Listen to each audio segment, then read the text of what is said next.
las Escrituras en Efesios, lo voy a leer.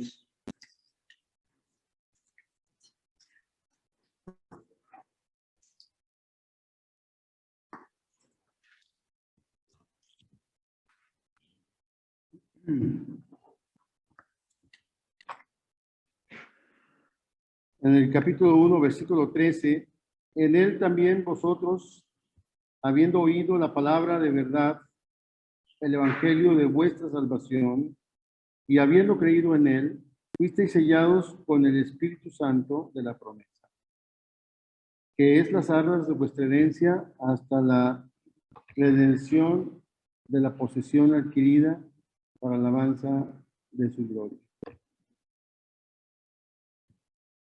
Aquí encontramos la experiencia de la conversión, diríamos, en las personas cuando llegamos a la comprensión del Evangelio en cuanto a nuestra necesidad, en cuanto al pecado, en cuanto a la gracia, y en cuanto a la salvación que Dios provee a través del Evangelio.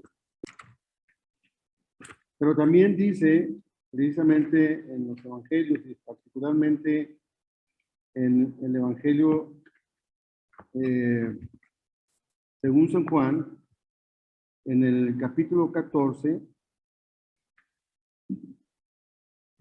dice, en versículo 15, si me amáis, guardad mis mandamientos, y yo rogaré al Padre y os dará otro consolador, para que esté con vosotros para siempre. El Espíritu de verdad, al cual el mundo no puede recibir, porque no le ve ni le conoce. Pero vosotros le conocéis, porque mora con vosotros y estará en vosotros. Esto complementa el pasaje anterior de Efesios 1:13, que dice que fuimos sellados al haber creído el Evangelio, fuimos sellados con el Espíritu Santo de Dios, como las arras de nuestra herencia. Es decir, las arras representa la promesa de que se cumplirá aquello que nos une y aquello que prometemos. Entonces, dice el que mora en vosotros. ¿Sí? El que tiene mis mandamientos y los guarda, ese es el que me ama, y el que me ama será amado por mi Padre, y yo le amaré y me manifestaré a él. En el versículo 26, ahí mismo dice, mas el Consolador, el Espíritu Santo, a quien el Padre enviará en mi nombre, él os enseñará todas las cosas y os recordará todo lo que yo os he dicho. Entonces, cuando dice en Efesios que habiendo oído la palabra de verdad del Evangelio de vuestra salvación y habiendo creído en él, fuimos sellados con el Espíritu Santo de la promesa. Es que parte de esa presencia del Espíritu de Dios en nosotros es que nos enseñará, nos recordará todo lo que él ha dicho. Es la manera en que Dios habla hoy. El Espíritu de Dios que mora en vosotros desde el día en que hemos creído. Es decir, el Espíritu de Dios nos instruye, nos enseña todas las cosas. Pero algo más hace el Espíritu de Dios previo a la salvación o encaminado hacia la salvación, que es lo que el Señor Jesús dijo de él, que él redarguirá al mundo de pecado. Diríamos que esa es la primera parte del proceso, el Espíritu de Dios redarguyendo el corazón humano para la salvación, para el arrepentimiento. ¿Sí? Él redarguirá al mundo de pecado. Entonces, el proceso sería, primero el Espíritu de Dios cumple una misión redarguyendo al mundo de pecado. Es decir, trayendo a conocimiento y a sensibilidad la circunstancia o la condición espiritual de nosotros para llevarnos a Cristo. Segundo, el Espíritu de Dios, cuando una persona se convierte, le hace presencia y morada en esa persona, según la promesa de la Escritura del Señor. Y tercero, el Espíritu Santo nos recuerda, nos instruye y nos enseña las cosas que Él ha hablado. En Mateo capítulo 28, otro pasaje que conocen bien seguramente, el capítulo 28, porque lo que ahí dice centradamente es respecto a la predicación del Evangelio. En el capítulo 28, el Señor Jesús, después de haber dicho que Él confirma de que ha recibido toda potestad en los cielos y en la tierra. El Señor les dio un mandato en el versículo 19, después de decir toda potestad. Los varones hemos comentado al respecto en los estudios de la potestad, que significa la autoridad, por lo tanto, de Cristo en todas las cosas. Pero el versículo 19 dice, por tanto, id, es decir, con esa seguridad de la autoridad mediante la cual somos enviados, y por lo tanto el convertido reconoce esa autoridad delegada por Dios a la tarea. Por tanto, id y haced discípulos a todas las naciones, bautizándolos en el nombre del Padre y del Hijo y del Espíritu Santo, enseñándoles que guarden todas las cosas que os he mandado. Enseñándoles que guarden todas las cosas que os he mandado. Y aquí yo estoy con vosotros todos los días hasta el fin del mundo. Si este mandato hubiese sido exclusivamente para los apóstoles y no solo de inicio, puesto que ellos no iban a permanecer para siempre en la tierra, sino que este mandato entonces se traslada, se entrega la responsabilidad, por lo tanto, a todo convertido al Evangelio en el mundo. Pero hay dos cosas aquí que quisiera resaltar. Una es que es sobre la base de la autoridad y la potestad de Cristo que predicamos el Evangelio. Segundo, que es y solamente Él y por Él que las personas pueden llegar a la comprensión del Evangelio y por lo tanto a la conversión. Sin embargo, Dios nos da el privilegio de ser usados para esa obra. Hace poco se hablaba sobre las obras, decía Charlie en un estudio de miércoles, la diferencia entre lo que dice Santiago, solamente una confirmación de que una persona salvada pues hace cosas que manifiestan que realmente es una persona salvada. Y ahí es, por lo tanto, el concepto de las obras que se menciona ahí es sobre esa base. Las religiones hablan de las obras, particularmente una es como si la traducción o la comprensión de lo que dijera Santiago sería, ya ven, entonces no es nada más tener fe y ya, sino que hay que acompañarla de. Y ya sabemos el orden, ¿no? Porque si no sería una contradicción en las escrituras, si ese fuera el concepto a entenderse. Empezando por lo que dice ahí en Romanos, capítulo 1, versículo 18, dice, porque el Evangelio es poder de Dios para salvación a todo aquel que cree. ¿Sí? Por lo tanto, la fe es parte esencial. Sin la fe no hay conversión. Sin Evangelio no hay conversión. Pero si ya comprendimos estas cosas, si ya las entendimos, ¿qué sigue? Y hoy quisiera hablar un poco más acerca de lo que sigue.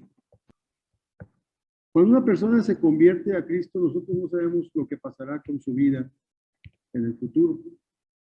No sabemos cómo será, si será una persona que crecerá de una manera tal que se convertirá, incluso si es varón, ante la posibilidad de convertirse incluso con una tarea importante en la iglesia, como ser tal vez un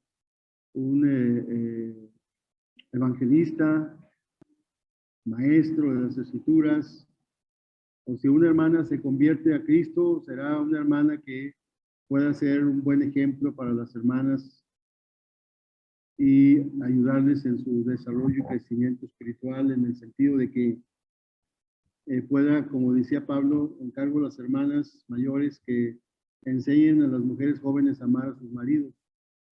O como diría también otra porción de la escritura, que criando hijos salvará. No es tanto el conocimiento bíblico el papel más importante de la mujer, sino el ejemplo de vida para cumplir el papel más importante de la mujer entre la iglesia. Un papel sobremanera importante, puesto que tiene mucho vínculo con la crianza de los hijos.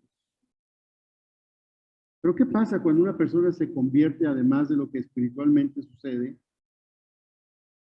y que la única parte nuestra es haber respondido con fe ante el mensaje de las buenas noticias de la salvación? ¿Qué hicieron los apóstoles el día del Pentecostés sin el Espíritu Santo?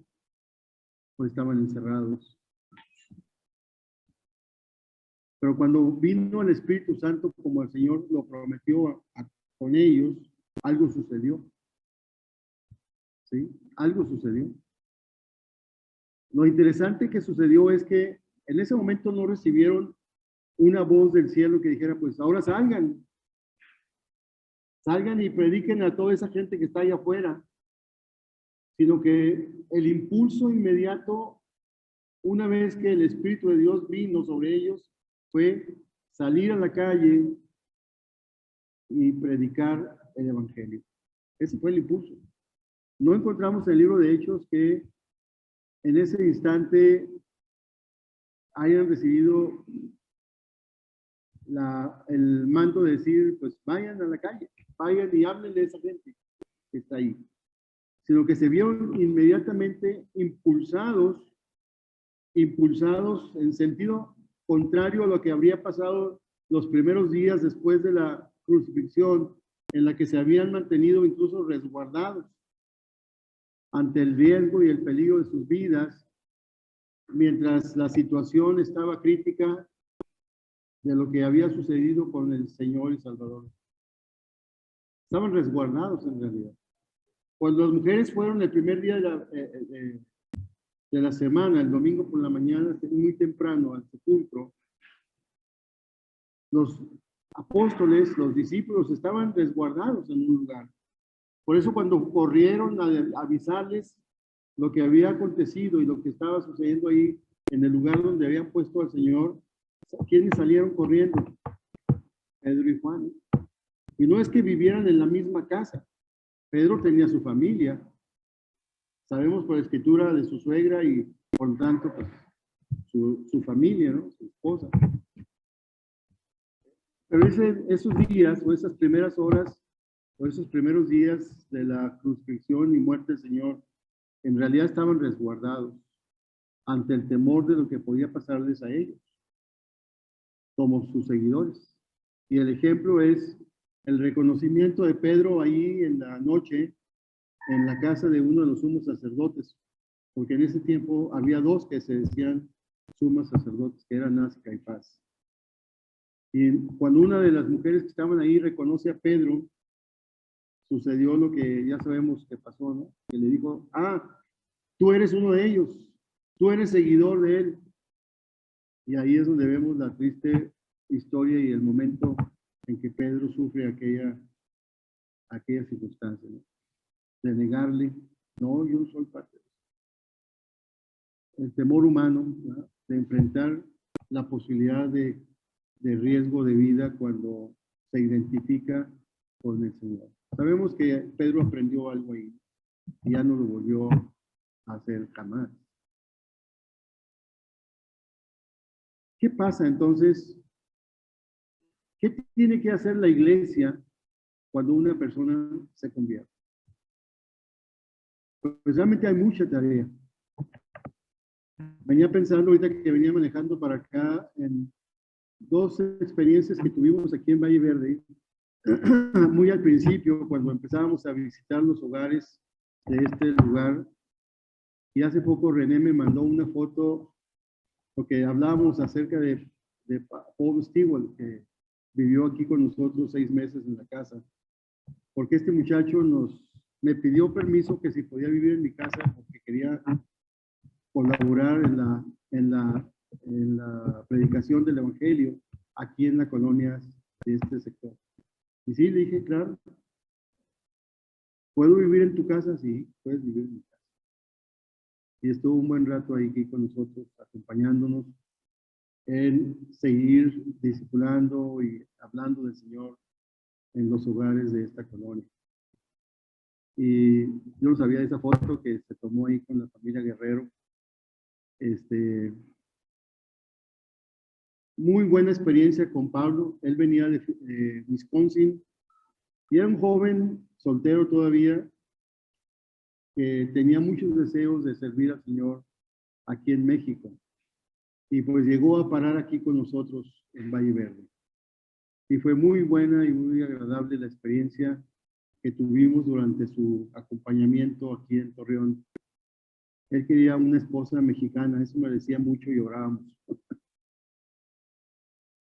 Orábamos mucho porque él quería ir a México o Latinoamérica para llevar el Evangelio. Y gracias a Dios le dio la respuesta, se casó con una regiomontana, pasó por aquí, nos reunimos y siguió hacia Tabasco, hacia la frontera sur, para instalarse por aquí rumbos como enviado del Señor para predicar el Evangelio en aquellos lugares.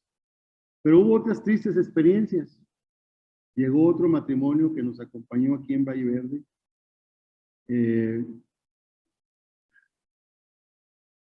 Y una ocasión se quejó con otros hermanos y me citaron para hablar conmigo de que tenía una queja contra mí. Y dije, pues, no sé de qué sea, pero vamos a ver. Y nos reunimos.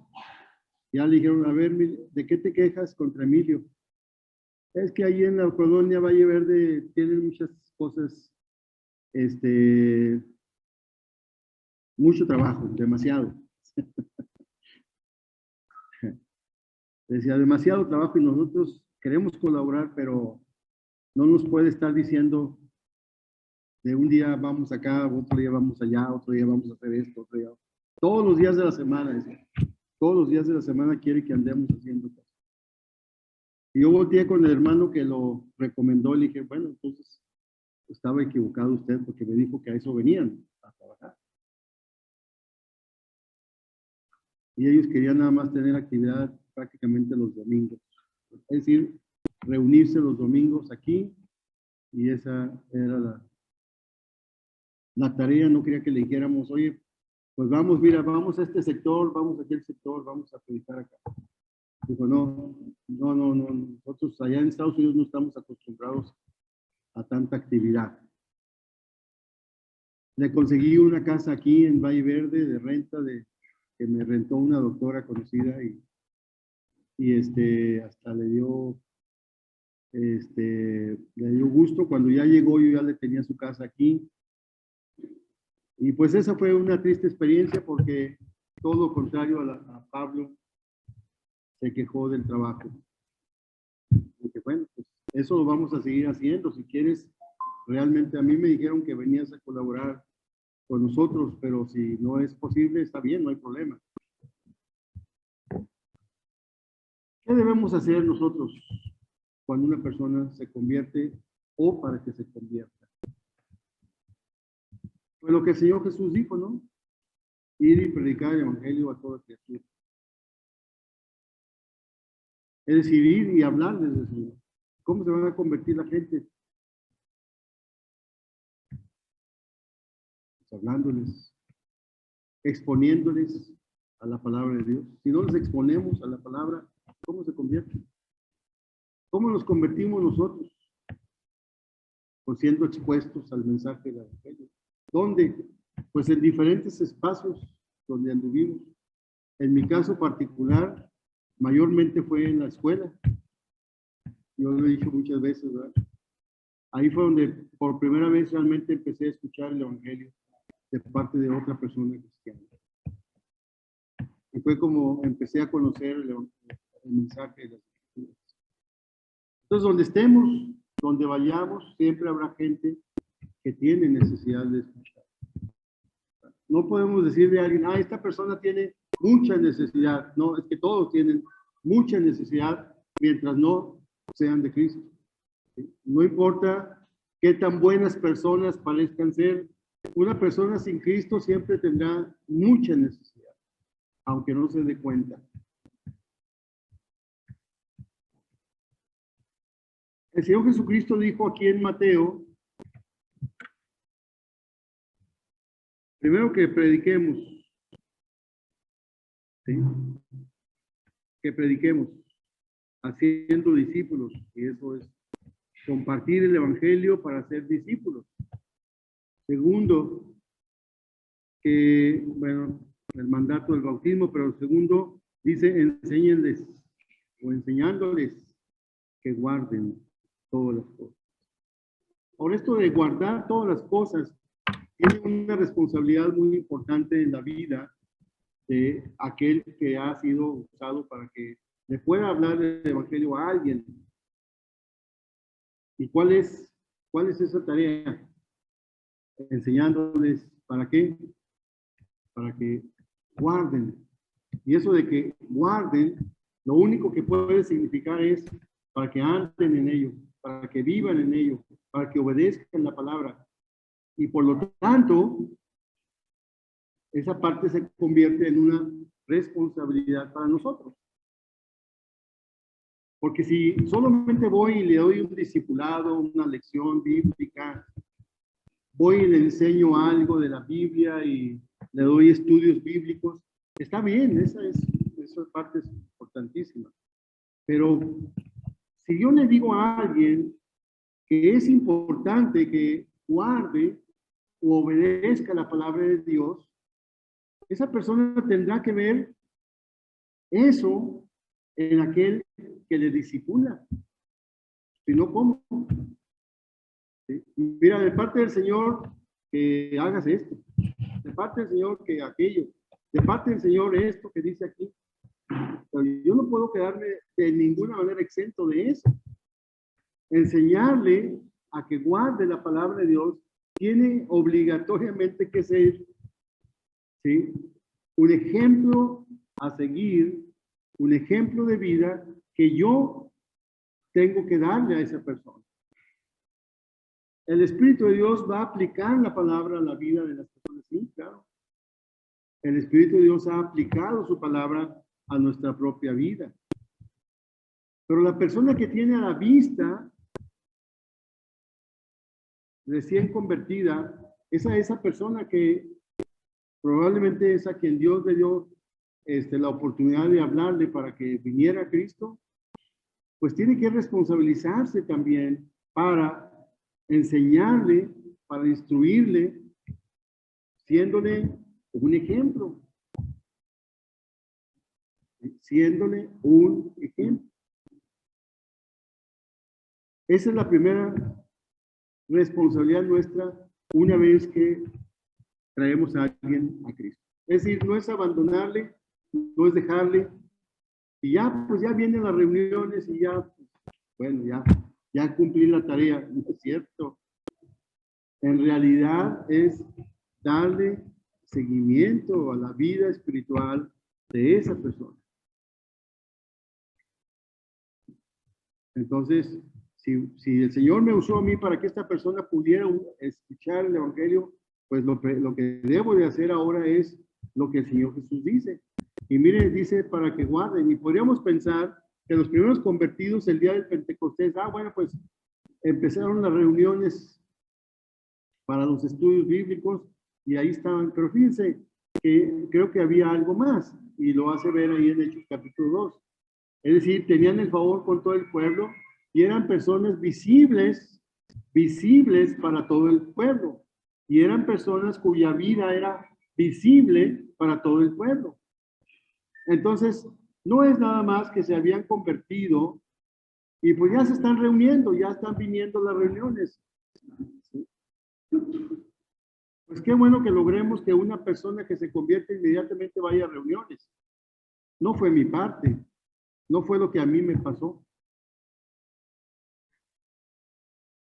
Y no es que la persona que me trajo al final de Cristo no haya querido. Vivíamos en ciudades diferentes. Pero sí se encargó de mínimamente de darme algo que me ayudara a ir a un lugar donde podía empezar a aprender más. Eso sí se encargó. No podía venir desde Monterrey a decirme, mira, vamos a hacer un estudio. Y hay personas que creen que esa también es como deben de hacerlo porque se convirtieron aquí. Y una vez decía, si una persona se convierte con ustedes que viven aquí en Torreón y esa persona se va a otra ciudad, ¿de qué me puedo encargar yo? ¿Cómo puedo ayudarle a esa persona? ¿Que venga cada 15 días para tener un estudio bíblico? Pues no. Ir yo para allá cada mes de perdido para darle una lección de las escrituras, tampoco. ¿Qué debo de procurar? Pues buscarle un lugar donde realmente sea sana doctrina, buena enseñanza de la palabra y encomendarle a los hermanos. Pero sí estar al pendiente de que esa persona realmente pueda empezar a crecer en la gracia y en el conocimiento de Dios. Si trajimos a alguien a Cristo, debemos encargarnos, no encargarlo a alguien más. Nosotros tenemos que encargarnos de esa persona. Y si logramos que ya entienda la necesidad de reunirse, pues estar al pendiente espiritual. Pero no nada más es dar estudios bíblicos. A veces decimos que el discipulado o pensamos que el discipulado es dar estudios bíblicos. Sí es enseñar de la palabra, pero es la vida que esa persona está viendo en mí lo que realmente le habrá de enseñar. Y miren, hermanos, tal vez una de las cosas que nosotros deberíamos aprender de esto es que si nuestro contacto se limita exclusivamente a las reuniones, pues a lo mejor algo nos está faltando en nuestro crecimiento espiritual. Si pensamos que nada más nuestro contacto físico es en las reuniones y no nos ponemos de acuerdo para hacer algo más que contribuya al crecimiento y la extensión de la palabra, de la vida espiritual de las personas, etc. Pues hasta ahí, lo único que sucederá es que estamos procurando reunirnos, pero no crece la relación interpersonal. No crece. Porque saliendo de aquí, pues ya cada quien vive su vida según sus actividades. Y nos volvemos a ver el próximo domingo o el próximo miércoles. Por eso, por ejemplo, durante el tiempo de la pandemia en la que pues, el gobierno consideraba que las aglomeraciones no eran buenas, bueno, nos dejamos de ver. Y sí pasaron cosas. Hay gente que ya no está aquí después de eso. Y era algo que yo estaba realmente poniendo delante del Señor. Temía eso. Temía eso. Por eso yo dije, mi familia, vamos a estar ahí. Vamos a estar ahí. Si alguien quiere ir ahí, ahí vamos a estar. Ahí nos vamos a ver. Sí, que corremos el riesgo de, sí, es cierto. Pero con los cuidados necesarios no tendríamos por qué. Y hay quienes los están corriendo de todas maneras, aunque hagan otras cosas. Hoy mi hijo David salió positivo a COVID y está solo allá. Nada más le estamos cuidando por teléfono. Pero estamos confiados en el Señor de que todo estará bien. Entonces, la responsabilidad de apoyar y de ayudar en el crecimiento espiritual de las personas implica así, sí implica esfuerzo y sí implica tiempo.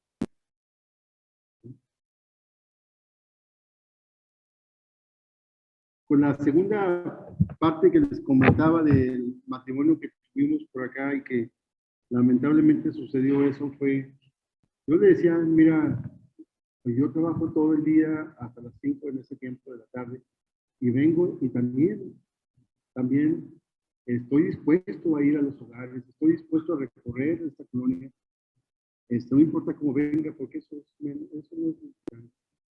Si de verdad estoy impedido por alguna razón, está bien, pero si no estoy impedido por más, ¿por qué? Y él no tenía una tarea más que esa, porque no trabajaban, no podían trabajar siendo extranjeros. Pablo me decía una cosa y creo que tenía razón. A veces tenemos un problema nosotros en relación a los extranjeros. Y él decía, Emilio, es que ustedes tienen cierta culpa. Y lo vivimos también hace años. No aquí en Torreón. Dice, es que ustedes, viene un extranjero y piensan ustedes que es ya casi para ponerse en el liderazgo de la iglesia.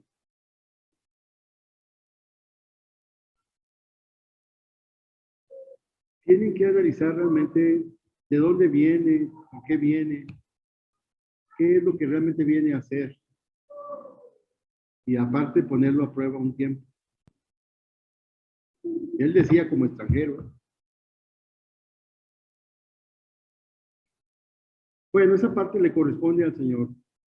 Y nosotros vigilar que la enseñanza sea sana y sea saludable su vida en Cristo.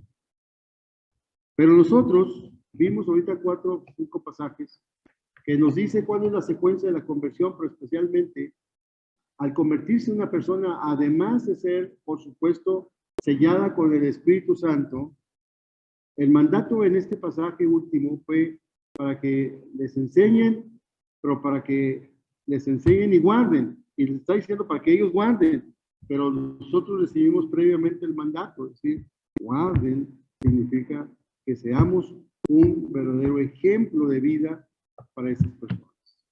Vamos a Efesios capítulo 4. Efesios capítulo 4. Es el papel importante de la iglesia en el crecimiento espiritual de los nuevos convertidos. En el capítulo 4, un pasaje que otras veces hemos mencionado, dice, versículo 11, y él mismo constituyó a unos apóstoles, a otros profetas, a otros evangelistas, a otros pastores y maestros, a fin de perfeccionar a los santos para la obra del ministerio.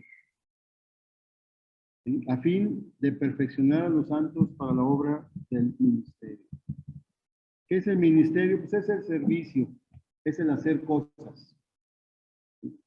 Si Santiago hablaba de las obras como la manifestación de fe,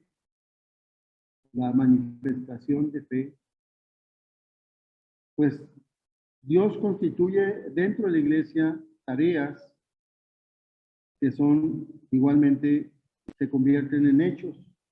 Imagínense si el evangelista no sale a predicar el evangelio, solo que ese don es de él, pero la tarea es de todos los creyentes. Si el maestro no se prepara,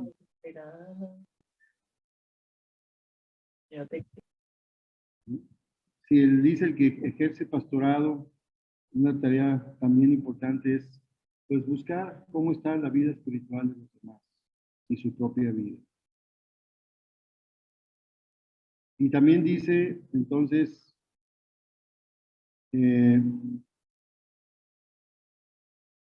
los primeros pues fueron los enviados, los apóstoles, etc. a fin de perfeccionar a los santos para la obra del ministerio. A fin de perfeccionar a los santos para la obra del ministerio, para la edificación del cuerpo de Cristo, hasta que todos lleguemos a la unidad de la fe y del conocimiento del Hijo de Dios, a un varón perfecto a la medida de la estatura de la plenitud de Cristo. La interacción entre los creyentes es un elemento vital no solo en su, diríamos, crecimiento espiritual, sino también es como se va conformando una unidad poderosa entre los creyentes en la congregación. El crecimiento, Dios provee de herramientas para ello. La edificación de la iglesia provee Dios los dones y las tareas necesarias para que se lleve a cabo, pero es responsabilidad, por lo tanto, de nosotros el poder estar dispuestos a ser colaboradores en la obra de Dios. Y también dice, hasta que todos lleguemos a la unidad de la fe y del conocimiento del Hijo de Dios, a un varón perfecto a la medida de la estatura de la plenitud de Cristo. Para que ya no seamos niños fluctuantes llevados por doquiera de todo viento de doctrina, por estratagema de hombres que para engañar emplean con astucia las artimañas del error, sino que siguiendo la verdad en amor, crezcamos en todo en aquel que es la cabeza, esto es Cristo.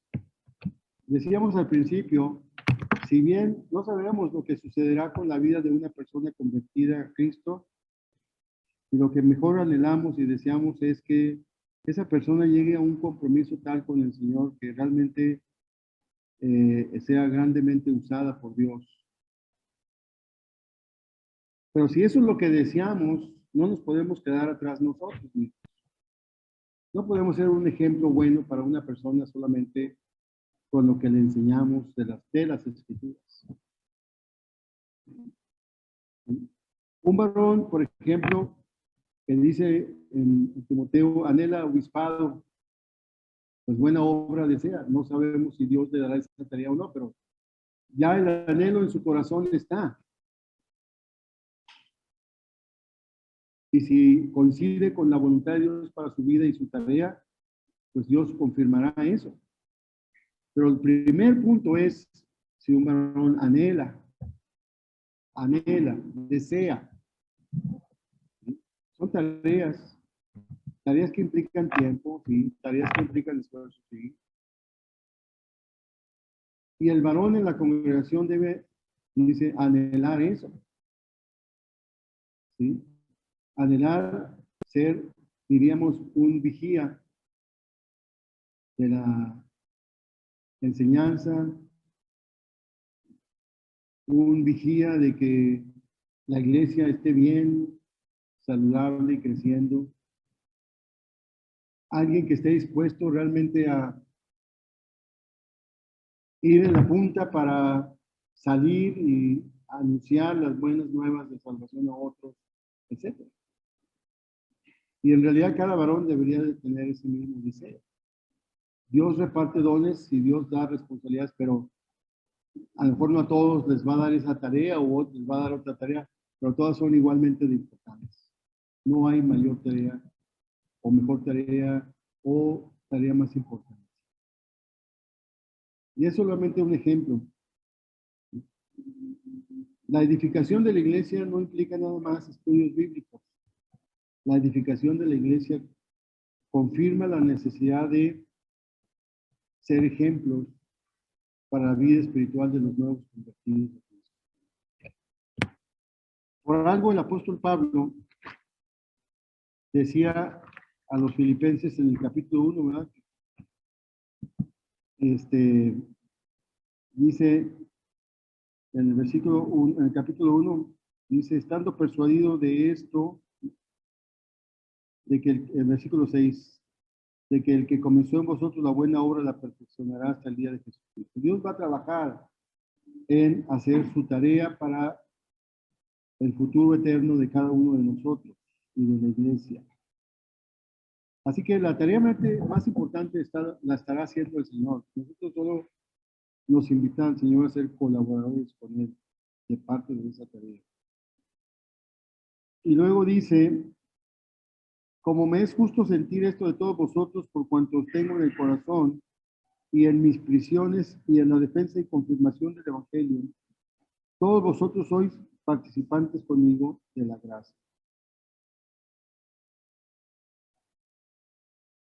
Porque Dios me es testigo de cómo os amo con el entrañable amor de Jesucristo. Pero luego dice en el versículo 9, una razón de oración, para que aprobéis lo mejor, a fin de que seáis sinceros e irreprensibles para el día de Cristo, llenos de frutos de justicia que son por medio de Jesucristo para gloria y alabanza de Dios. Sí, la obra es de Dios y Dios levantará fruto en nosotros.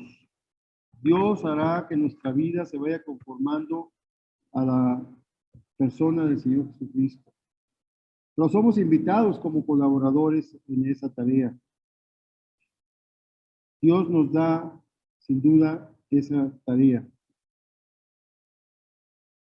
a la iglesia y a cada creyente en particular. Si queremos motivar a alguien a crecer en el conocimiento del Señor, si queremos motivar a alguien a crecer en la gracia y el conocimiento de Cristo, tendremos que hacerlo primero nosotros, tomando la iniciativa para eso.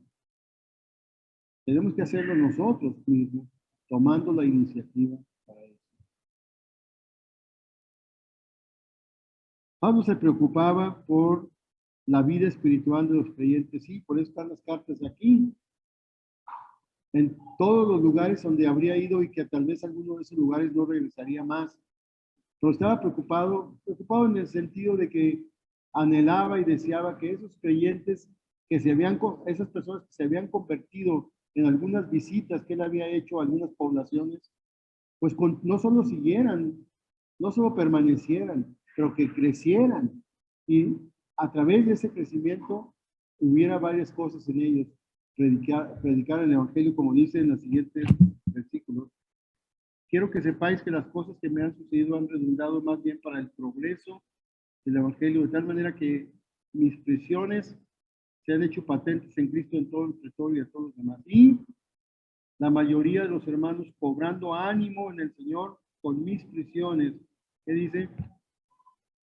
Se atreven mucho más a hablar la palabra sin temor. En las prisiones que estaba sufriendo Pablo, motivaba a los hermanos a decir, oigan, pues a lo mejor nos va a costar pues, algunas incomodidades, algunas cosas que no nos gustaría sufrir. Pero ahí está el hermano encarcelado por andar predicando el Evangelio. ¿Y nosotros qué? Parece ser que esa era la situación. Se atreven mucho más a hablar la palabra sin temor.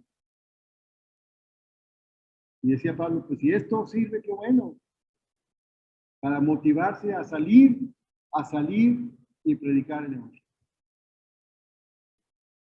Lo menos que podemos sufrir es que lleguemos a una casa y nos digan, no vayas. Está bien, aquí fuimos nosotros. Cuando llegaba alguien a mi casa, lo poquito que me acuerdo si alguna vez sucedió, mi papá era muy duro. Se vayan los protestantes.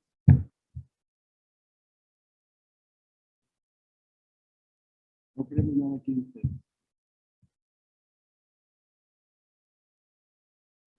Lo que menos puede suceder es eso. Lo queremos acostumbrar. Lo tenemos que hacer. No podemos conformarnos con seguir siendo los 30 o los 40. ¿Quién les va a hablar? Aquí estamos. Algo tenemos que hacer. Algo tenemos que hacer. Eso fue el mandato. Eso es el mandato. Otra cosa que Pablo decía, lamentablemente había otros que lo hacían hasta por envidia, dice, y contienda, pero bueno, si eso sí está bien, no debe ser. Pero Pablo decía, pues si por eso lo hacen también, no importa, que lo hagan.